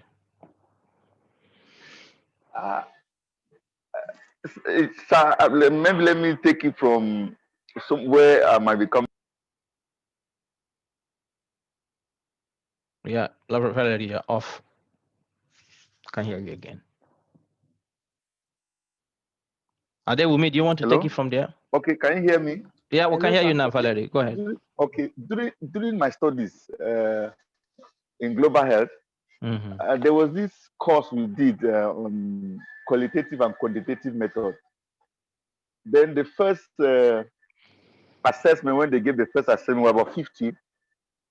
Only one student had distinction. Then 3 other students passed, and then the rest failed. So it was quite a very bad result. So there was this agitation for those who failed to rewrite, and then those who had a pass, they wanted to have a distinction. But they said the university law says if you have written an exam and you have passed, you cannot rewrite the same exam. But again, the argument was that in Sweden, there is no classification whether you are a distinction or no distinction. But now the question I now asked the teacher was that when these same students are coming back for PhD application, and you are faced with selecting a candidate, I'm very, very sure that the first candidate that will be chosen is going to be the ones with distinction. So if distinction was not counted when the students were agitating to have distinction, then why are you not using distinction to select candidate that will progress? So looking at it from that light, I believe that when you publish some research with some new findings, one, it could earn you a Nobel laureate.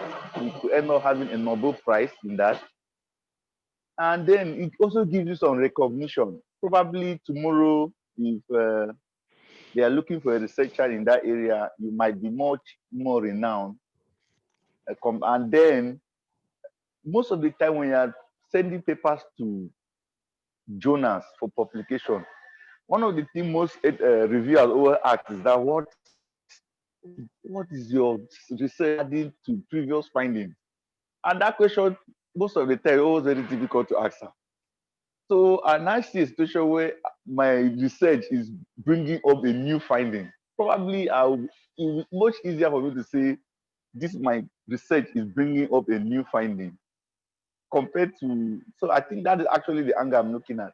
It gives some recognition, it gives some reputation, and then probably some advantages should in case there is going to be a selection for progress. That's my own direction of thinking. Yeah. Thank you. Adewumi, do you want to take it from there? Do you have Yes, additional sir. thing?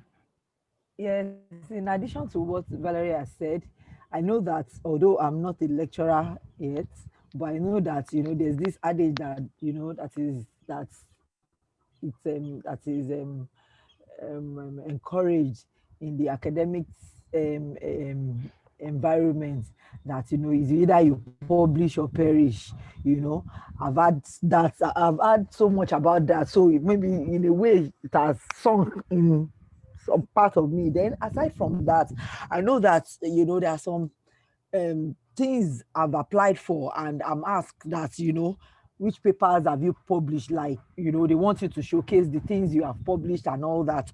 And so I saw that, okay, that means that there is a lot of benefits attached to when you do a research. Don't just keep it somewhere. Show the world what you have found, and in a way you are building up a profile, and at the end of the day, it will be seen that probably in that particular line of thought, that area of your specialization, that it's obvious that you have done. When you publish, it will be obvious that you have done quite a number of research in that line, and when you speak, you speak with authority based on, your findings and what have you to share.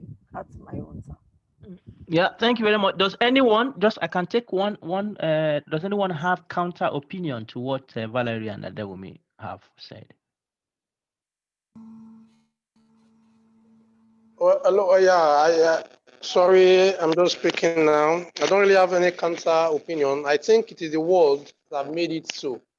Even the people, the top guys who are in control of all these things, they are part of the people who, one way or the other, have contributed to this.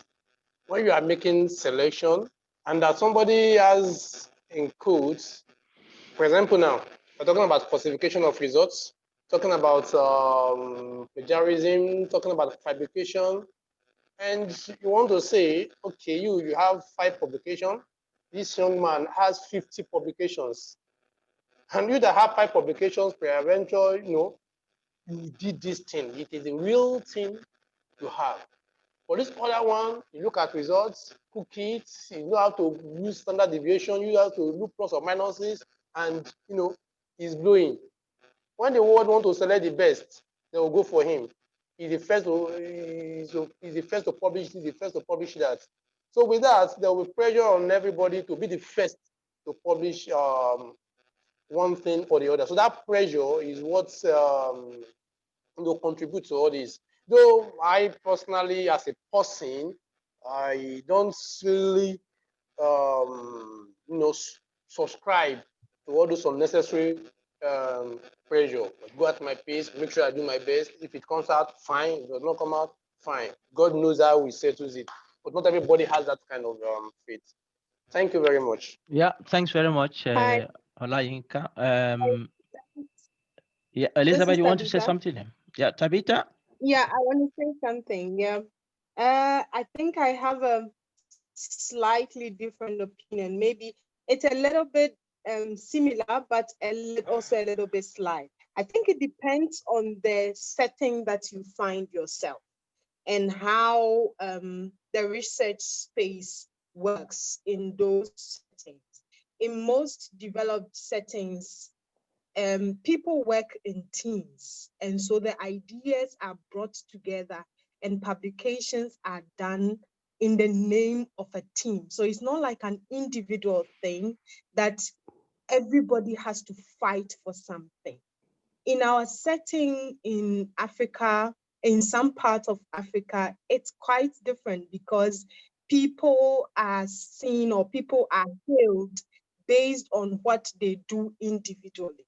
And I think that is what has to change in our setting. Other than that, it will be a sort of a competition and people will not share, because really, if you have a research idea and you keep it to yourself and you don't share with other people, you may not even have a refinement of the research. You'll be in your box doing your own thing and maybe doing the wrong thing. But if you had shared with people who are experienced in that, you will have different opinions and they will help you shape that idea into something that is writable. Or they can even give you another, maybe let's do this initially and then we can continue. But like I said, it depends on the setting. Really, it shouldn't matter.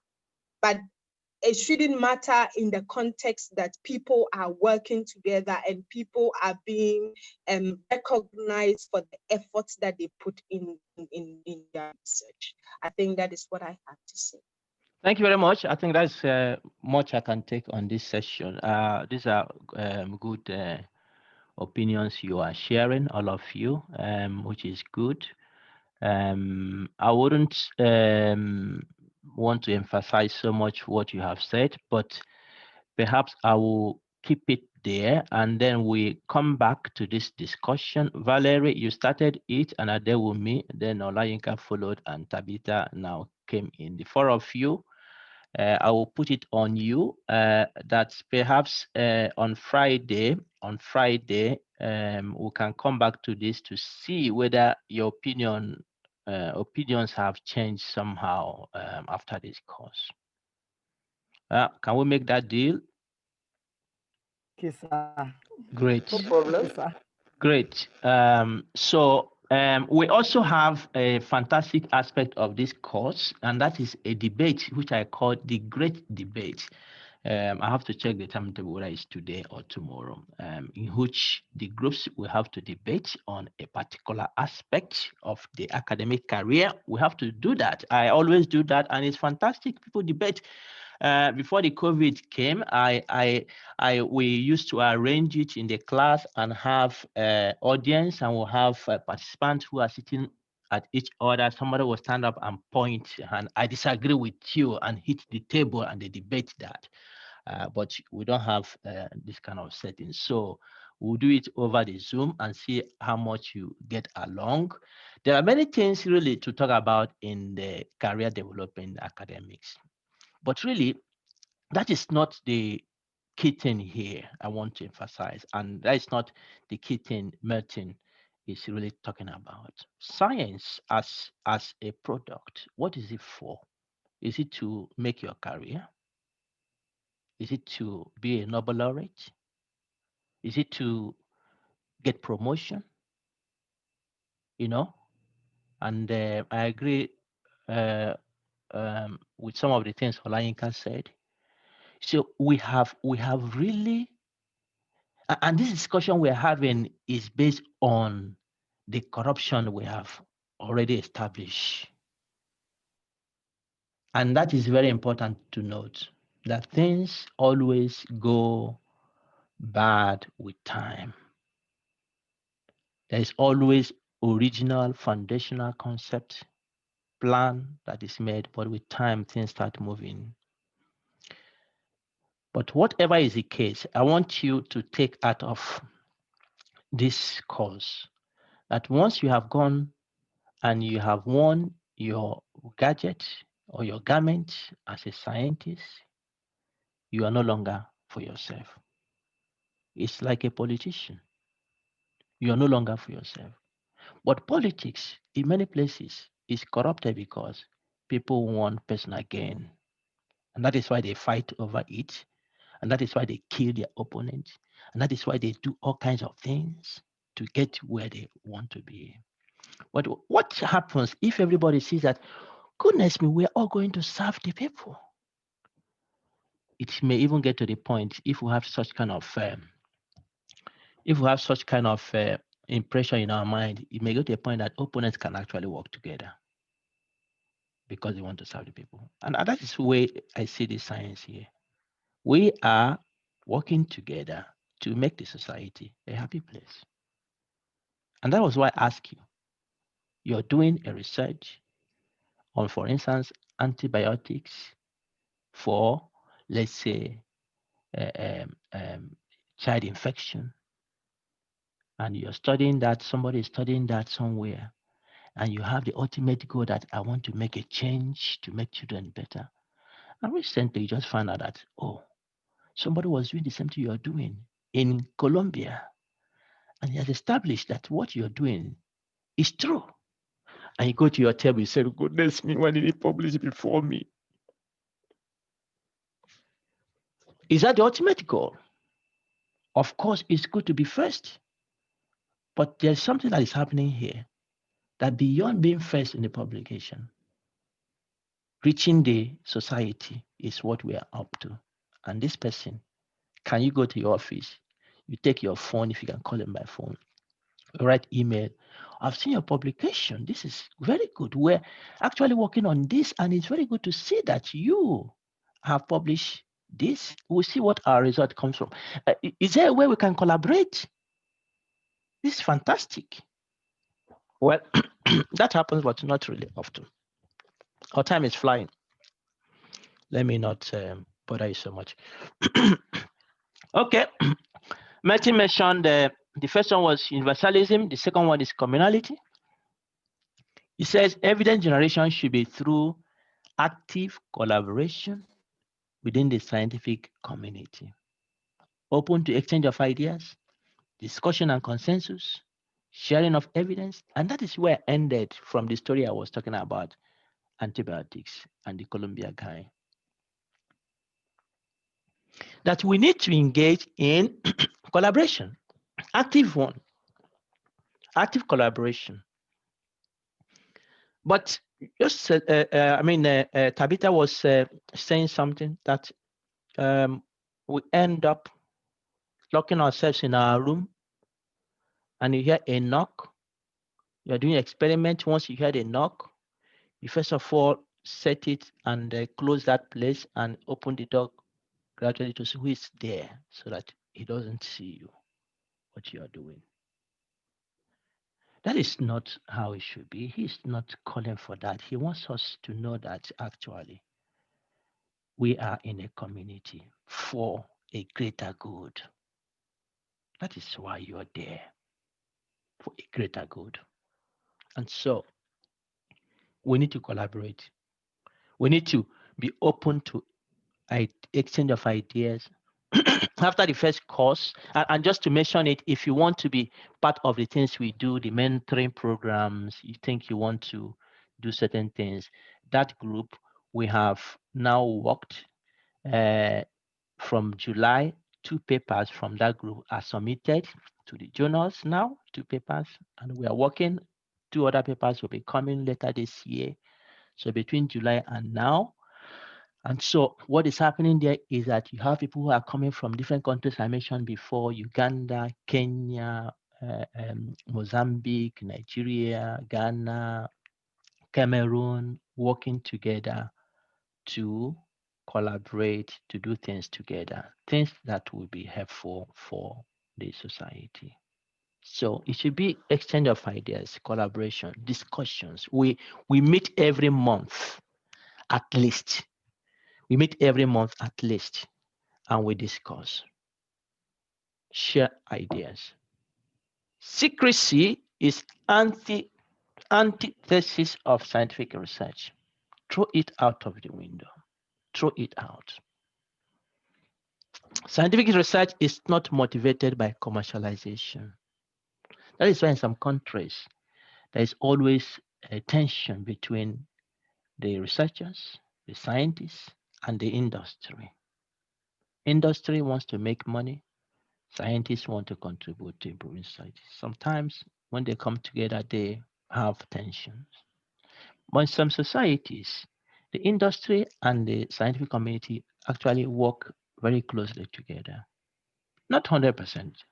And the country where I am in Sweden, there's a very good rapport between the scientists and the industry for the purpose, the greater good of making the society a better place.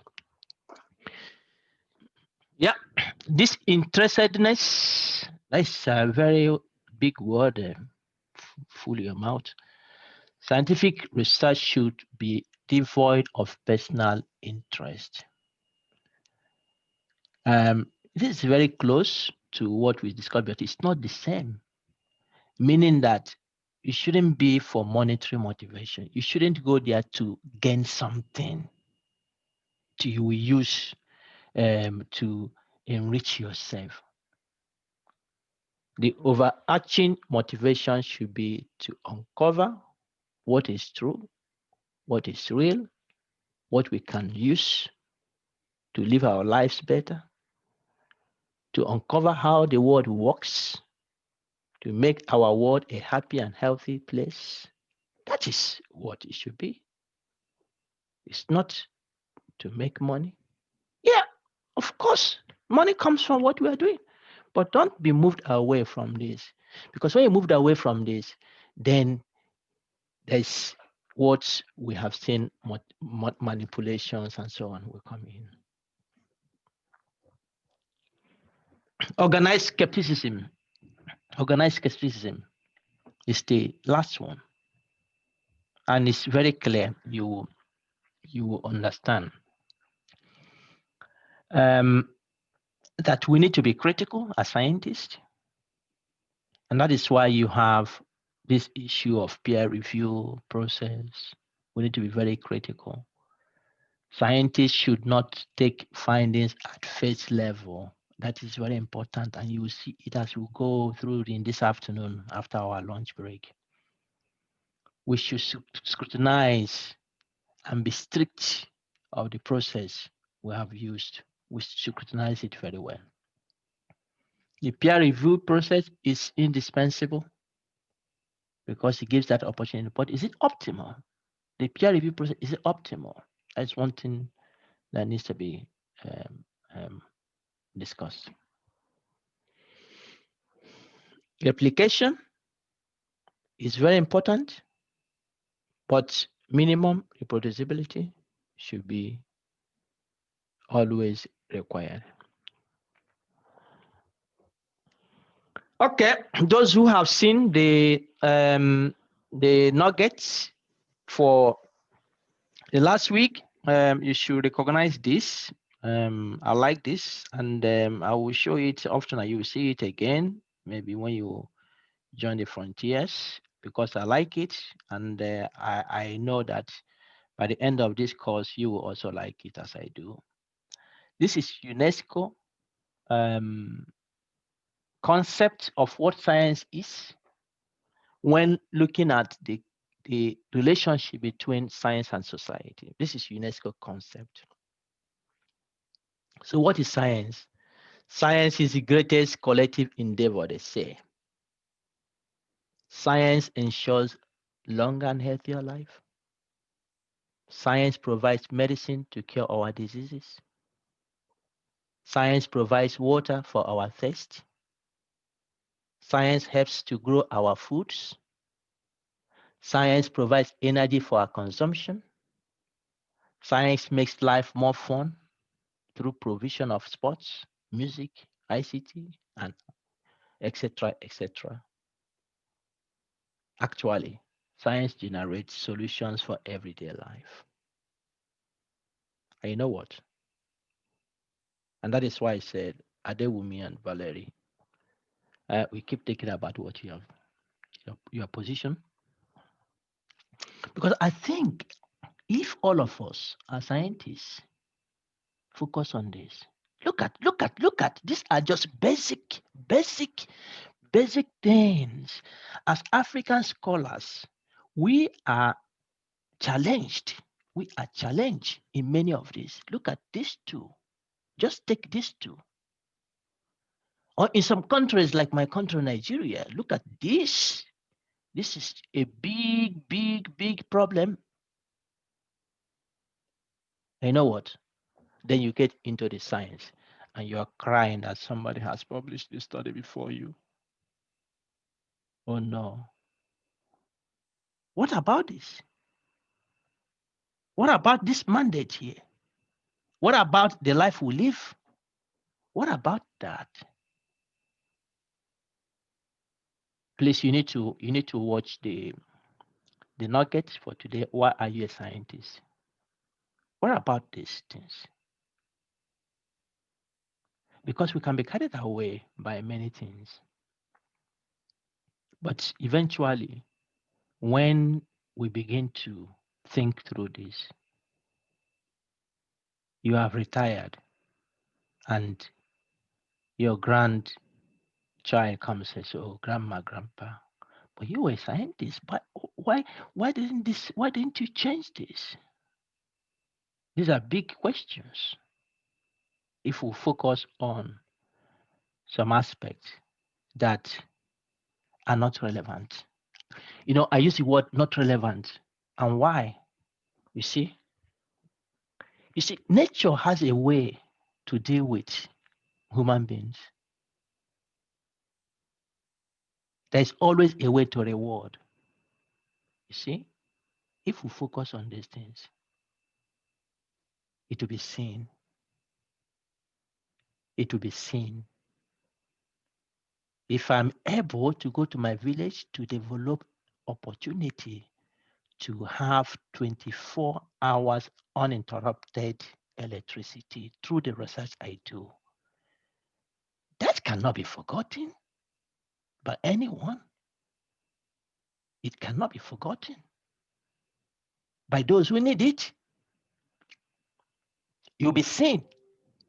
If you're able to settle this in the continent, you'll be seen, you'll be known. I mean, if that is what we want to have. But the point is that if you actually focus on this, achieving this, it's already an achievement we have. Science must respond to societal needs and global challenges. Science must drive our pursuit of more equitable and sustainable development. This is the mandate. And anything outside this mandate, it becomes problematic. Yeah, you have to publish your research. Yeah, you have to make a career. You have to make a promotion. You have to get your distinction or whatever you want to call it. But without this,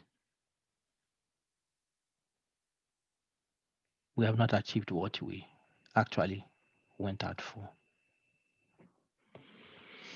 Okay, so values of scientific research in the area of medicine and good health, we have discussed this, providing therapies, and so on and so forth. Okay, I hope I have been able to motivate you enough this morning. I hope so. Valerie and Adewumi and Tabitha and Olayinka, please take notes. On Friday, we'll come back. Just remind me that we mentioned this. Let's see how you have gone through this process, whether there is any change in your thoughts about this. I don't know if anybody has question at this moment or any thoughts you want to bring forward.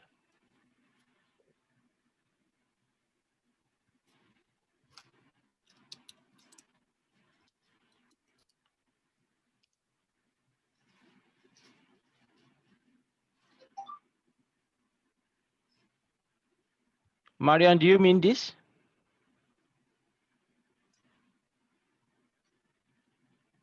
Thank you. Okay, great. Okay, let's go for our lunch break and we start 1 o'clock sharp. See you in 1 hour. Thank you. Welcome back, everyone. I hope you had a good lunch. I guess it's not dinner for anyone.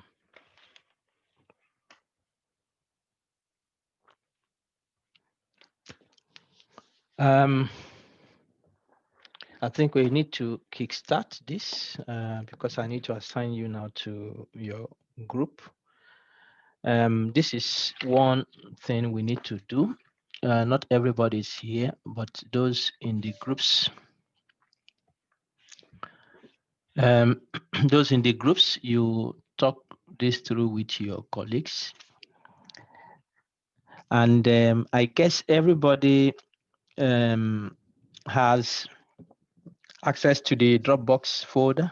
Is there anybody who is having any challenge with the Dropbox folder? I guess the link I resent worked. So the Dropbox folder, I have to repeat, is very important for everyone. It's very important to read through it, to go through it, understand what is there. I have tried to make everything clear as much as possible. So please go to the Dropbox folder and understand what the project, in-class discussions, and so on and so forth are all about. So what we want to do now is to look at some of the crises we have with regards to reproducibility in science. I have assigned a paper for each group. Each group, I have a paper for you in which you need to look at what I call case studies. You need to investigate that particular case. And so what you do is that use the internet, use publications. As you meet in your group, look at that case, and then you present that case. And so in the what's it called? In the notes I have given for you there, you see this is different. So I will want you to limit it to 5 minutes each group when you present. So go straight to the point, describe the case for us. So you meet in your group, each member can use about 30 minutes to investigate the case, and you meet together as a group. And as you investigate the case, you take note, you meet together as a group and prepare a PowerPoint presentation. And these are the issues you need to look at. You describe the case and what is involved in the case, what is the problem in the case, any reproducibility problem we have there. Do you see any potential remedy that can be made on that case? And what are the impacts of the case to the field of science or research? And then you can give any further thoughts. So you present this. So within each group, you have to appoint someone who can present this summary for your group. Okay? And then once that is done, you need 30 plus 20 will be 50 minutes. We'll come back here. And now what happens is that I forgot to say in the morning, because certificate will be given for this course. And I said those who faithfully follow. I have forgiven everyone for the morning session. Those who could not join for certain reason, but from this afternoon, each group, once you meet as a group, appoint somebody who will represent the group, not for the presentation, but who will present the group in giving me feedback, because I need the person to help me take notes, check afternoon session, morning sessions, who is attending, who is not attending, because that will help me to decide who to give the certificate. So on Friday, I will collect that list and use it to prepare the certificate for you. Oh no, I mean, yeah, Thursday afternoon, after the session on Friday and Thursday. Okay, any question with regards to what we are going to do on this case or other issues? Oh no, but Dr. Brown. Yes, Felix. Yeah, so what I'd like to ask is the sample format in the discussion. Are we supposed to get all this from the paper that we are reading? What format? So this describe the case, what is the problem, any reproducibility, all these issues. Are we supposed to identify them from the article we are reading? Yeah. So what I've done is that I've not given you any article. Okay. So if you go to your Dropbox folder, you have a case. Yes. You have a case. You have seen it. So you describe that case. What is the problem? In fact, I included a picture of the cases. Yes, you did. Yeah. So you describe what, and I gave you a name. So I think what you need to do is to search who is that person? What happened to that person? What did he do? Okay. What is the problem there? What is the issue of reproducibility there? Okay, then you can address these issues. All right. Clear now. Thank you. Okay, let me work on the breakout room. Some already assigned. Is there nobody who is assigned?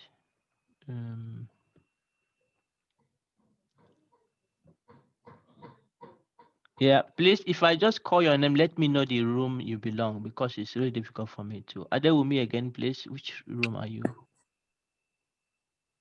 Adewumi is in group 4, sir. Group 4. Yes, sir. And Claire. Claire, which group are you? Claire Kiyomuhendo. She's not there. Edward? Edward, is it group 3?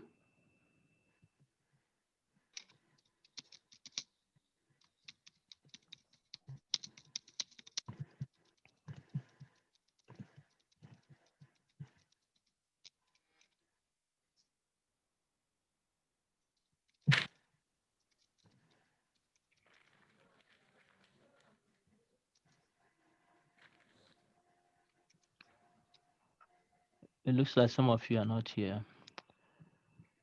Edward is group 2. Someone is sending you a message that is speaking. Maybe he's having issue with his mic or internet. Yeah, Claire, you raised your hand. Can you go ahead, please?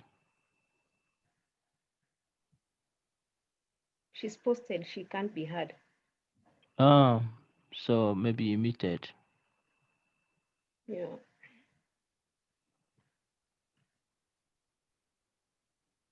Yeah, Claire, you're on group 8. I can put in group 8. I see that now. Folorunsho Ako Dimeji.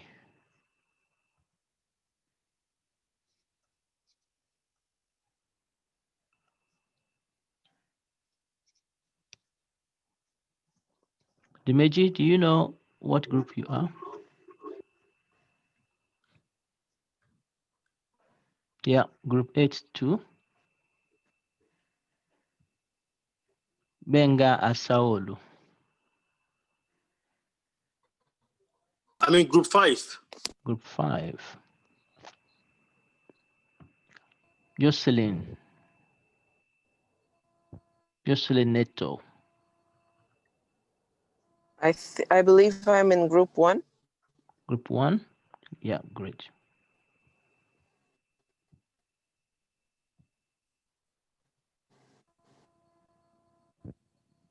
John is in group 2. Johnstone is in group 3. 3. Yeah, 3. Amanda is in group 1. 1. Yeah.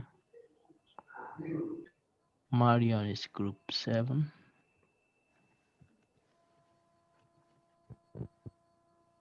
Nelson is in group 2. Yes, I'm in group 2. Olayinka.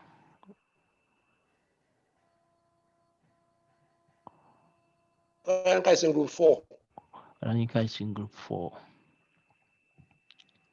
Paul, who is Paul? What group are you?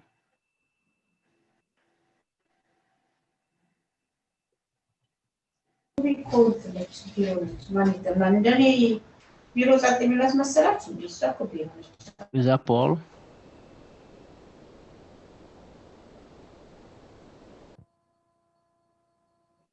Paul, are you speaking?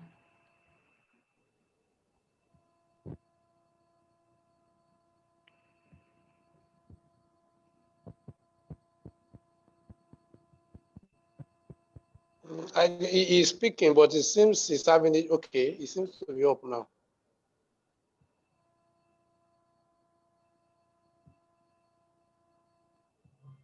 Yeah, Valerie, you are what group?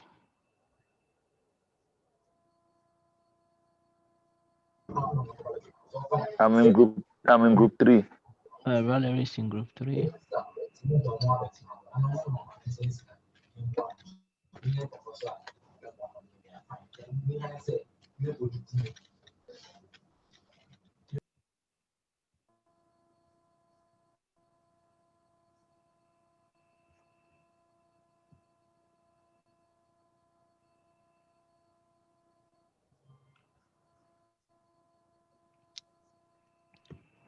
So I open the room, so please join. I will close it when it's time. Madinatu Bello, which group are you? I'm in group 1. Group 1.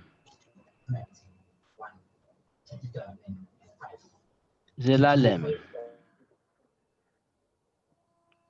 Teshome. Group 7. Group 7. Who is Paul? Who is Paul?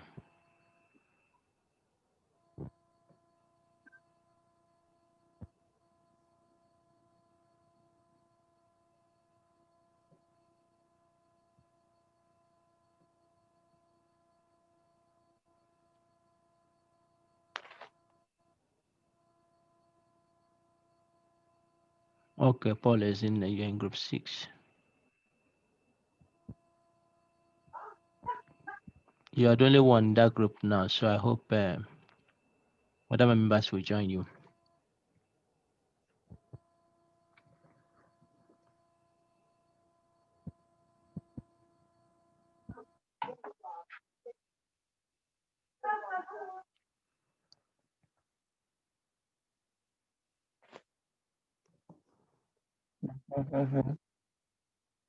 The group link for me to join has disappeared. Where do I get it?